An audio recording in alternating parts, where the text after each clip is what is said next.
Okay, this is part 2 of the One Piece Mega Cat unboxing. Okay, so I'm going to try again to get Buggy or Shanks, but I really want Buggy. That's all I want. I would also be okay with Ace and Luffy. So here we go. First box. Last time I got Captain Whitebeard. And I got Buggy. Ah! Look how cute he is. I love the detail.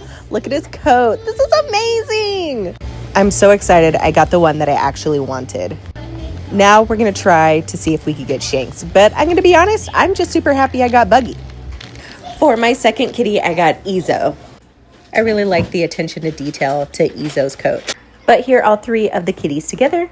I'm going to link them down below so you can get yours.